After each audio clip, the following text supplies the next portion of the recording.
It's shocking. Going to mass and seeing not just this but everything else I'm going to talk about would have majorly discouraged me from wanting to become Catholic.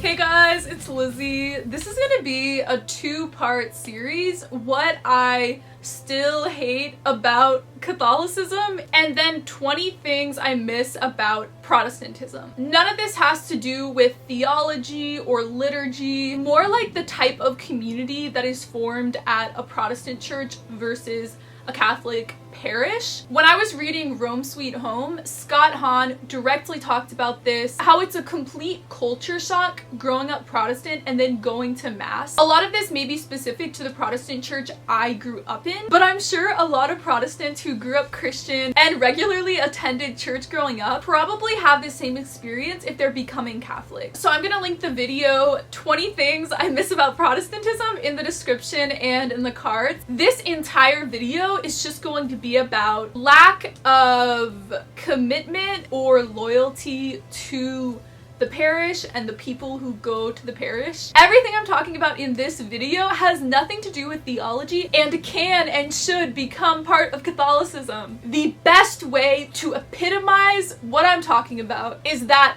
almost every single mass I've ever been to, there will be a few people who, right after we take communion, will walk out and leave. And I don't want to generalize and say that all Catholics, all parishes do this. I'm talking about small amounts of people and general trends. And for anyone who's thinking of converting and becoming Catholic or who's been following my journey, this will validate and prove what I said in my conversion video when I said I never wanted to be Catholic, was running away from having to be Catholic. It was 100% an intellectual journey finding the theology to be true. It was not about anything else. And I'm not trying to show it in a negative light, but I hope this can just wake people up and create actual change. So obviously, it's a very small group of people who walk out after communion. If you don't go to mass, after you receive communion, you walk back to your pew, you kneel down and pray. Then there are one or two more songs, we pray together, we do the announcements, and then the priest and the altar servers parade out of the service and they're holding up the crucifix. So after you receive communion, there's probably 5 or 10 minutes left of the service. The fact that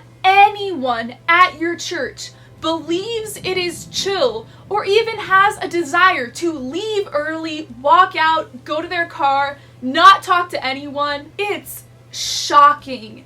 And I feel like if I went to mass before I did all my research into the church, going to mass and seeing not just this but everything else I'm going to talk about would have majorly discouraged me from wanting to become Catholic. It would have been like, okay, this group of people are not at all serious about living out the Christian community that Jesus talked about and established. For them, it's literally just a ritual. They don't care about the people at all. The other thing that happens during communion is people will often go up carrying their purses or bags, implying they do not trust the people around them and think that they could get robbed by the people at the church. Sometimes the reason people carry their purses is because they leave after communion, but there are actually a lot of people who are going to stay through the end of the mass but just don't trust the people at the church. I specifically grew up in a Protestant church called Churches of Christ, which is part of the Restoration movement starting in the 19th century in the US. My type of Christianity has the highest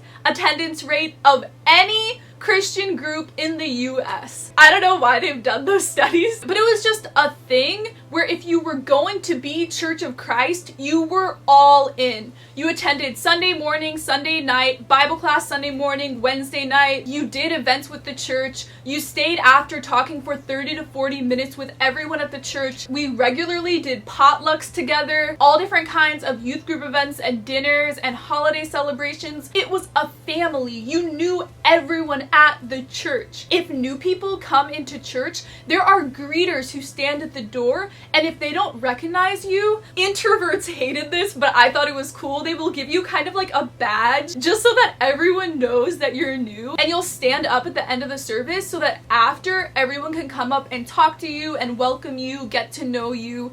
Even if they don't do the visitor badge, if you're new to the church, so many people will go up afterwards, talk to you, ask your name, your life, your job. Did you just move here? Are you wanting to become Christian? Everyone part of the church sees it as their duty. Not even their duty. It's just normal that if there's a visitor that comes to your church family, you're going to talk to them, introduce them to people, and make them feel welcome. That's just normal. So my experiences going to Mass right when I moved to California, I walked into this church and my best friend Nicole was spending the night at my apartment. So we went together, but after the service, no one went up to talk to us. And actually, at my church in California, there's a few married couples, there's not really many kids, a lot of people just come there by themselves, and everyone sits far apart from each other. Like, there are pews between everyone. And my priest tries so hard to get people to talk to each other and sit next to each other. Like, every single Mass,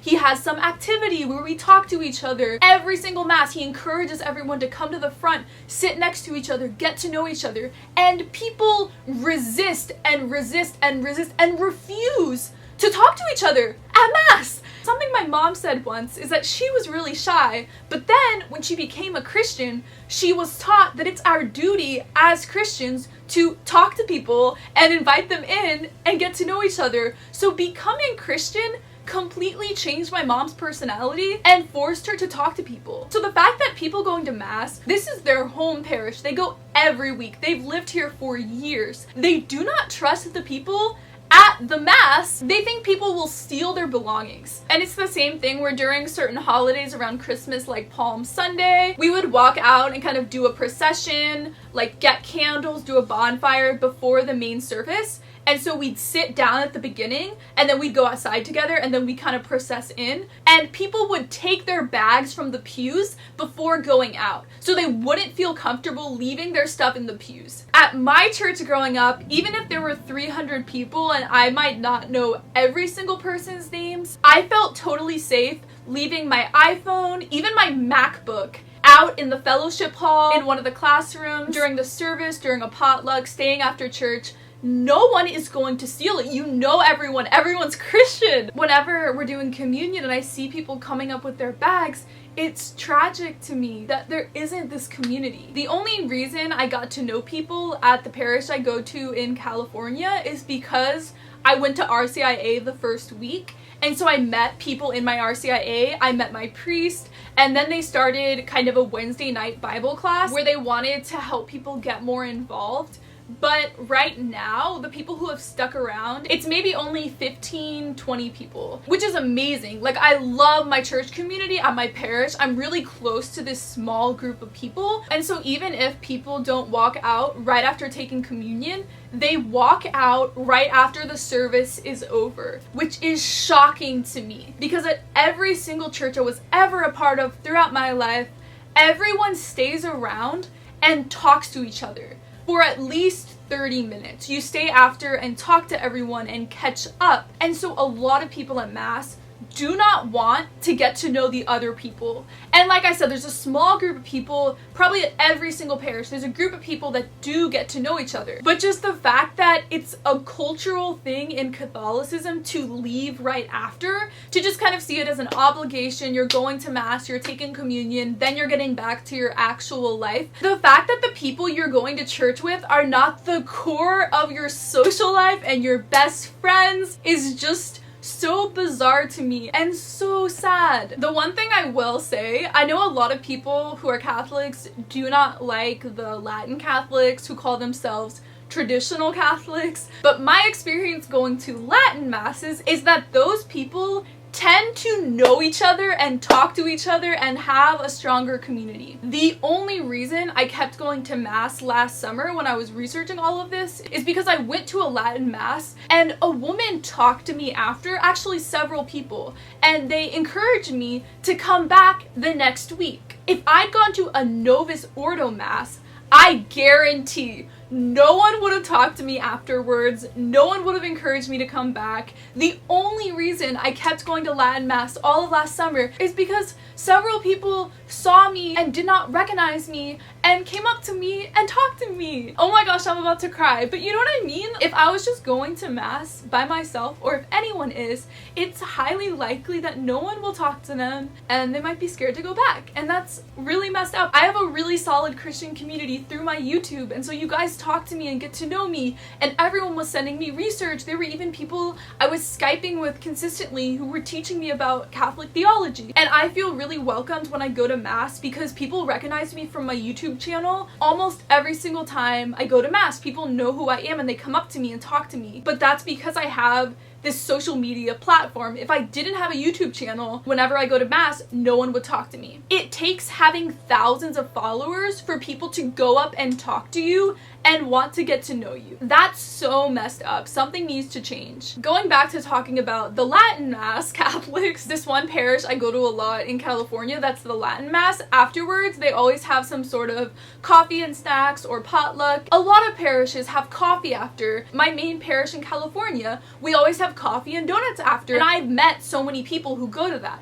But it's a very small minority. Maybe like 10% of the parish is trying to get involved and know each other. Whereas in my church growing up, everyone part of the church knew everyone. It was like impossible for you to be part of the church and not be in a small group, come to the potlucks, talk to people afterwards. All the kids go to Sunday school together and youth group together, so the parents get to know each other through that. It's so easy to go to Mass consistently and not know anyone at the parish. The people at the Latin Mass I go to in California, everyone stays after to talk to each other. The time I went to Latin Mass, right when my conversion story came out, everyone was coming up to me, taking pictures with me, talking to me for a long time. Like, I could not get out. It was so late at night, and I had promised to call Trevor once I got out, so I was kind of wanting to go home, and I couldn't get out for an hour after the church because everyone was talking to me, making me feel welcome, introducing me to people. But again, the reason this is happening is because I have a YouTube channel, and people know me from that. That's the reason I've had such a good experience in Catholicism. Sometimes I actually get so exhausted because I can't just walk out of church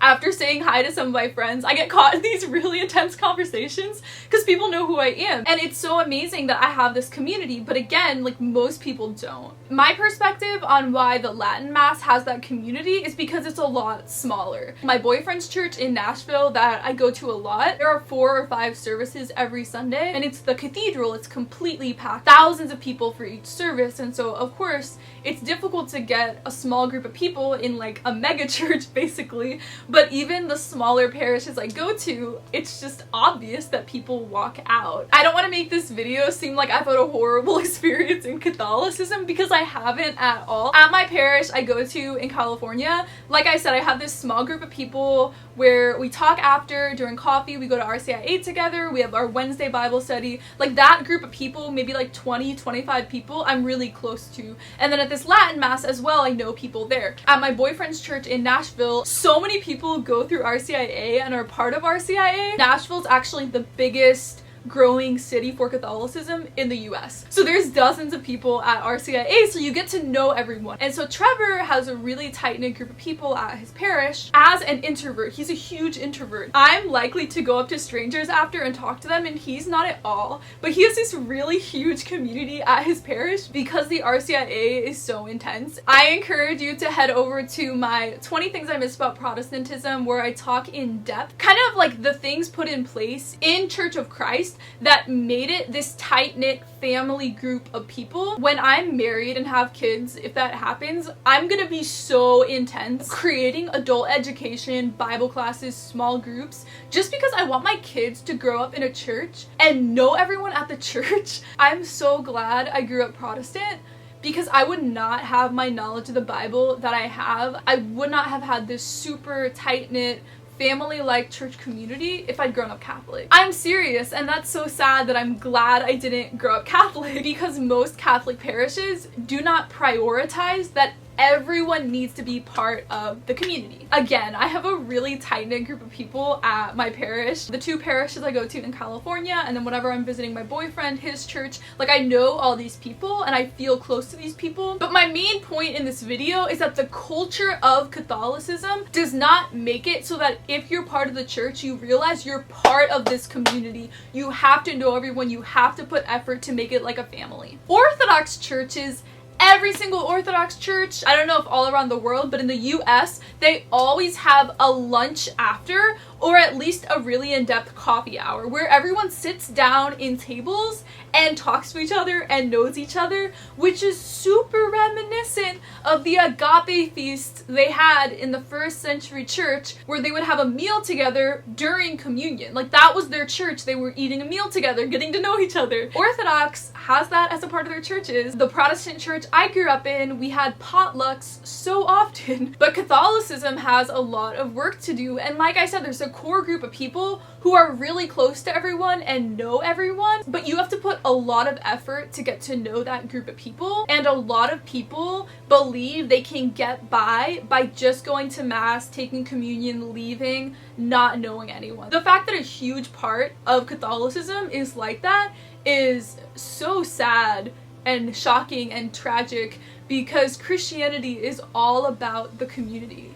It's not about having perfect theology. I mean, it is. It's good to have theological truths, but then is your community living out the core truth of what Jesus intended Christianity to be? A quick story I want to share. So, summer of 2017, when I was contemplating becoming Catholic, rather than moving to Thailand to do missionary work, I'd been living in Thailand kind of 6 months total throughout college. I knew this group of people. I was gonna live there for years being a missionary. It was just the pinnacle, the epitome and emulation of a Christian family community. I was Skyping my best friend Al, who was in Singapore for the summer, because that's where he's from. And so I was saying that from my research, think if you have a dartboard, so the dartboard is the truth of what Christianity originally was. So I was telling him that from my research, I believed Catholicism was the center of the dartboard, and then all the other Christian churches were right around it with their truths. And he's like, Liz, you might be right that Catholicism is the center of the dartboard, but in the way the community is, in the way they live and have this tight-knit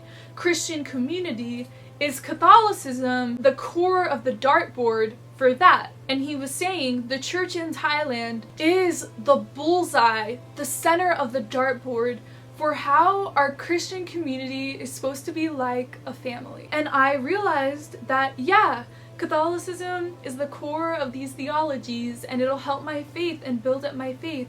But when it comes to having this family-like community, this word koinonia in the New Testament, it's translated as fellowship, but the actual meaning of the word is this family-like, tight-knit community. We have that with God, we have that with each other, where we have emotional vulnerability and we know each other so well, and we find joy in being together. And that's not been my experience in Catholicism, where there's that koinonia, family-like essence whenever I go to mass. It's really rare to find that, and you have to try so hard to find that at a church. So I hope this encourages people to set things up at your parish that make it like a family and help everyone get to know each other and get involved. In my 20 things I miss about Protestantism, I give the solution, the reason why at my church growing up, everyone knew each other. I know this video was kind of negative towards Catholicism, but I'm really into being perfection and making things better and improving and being this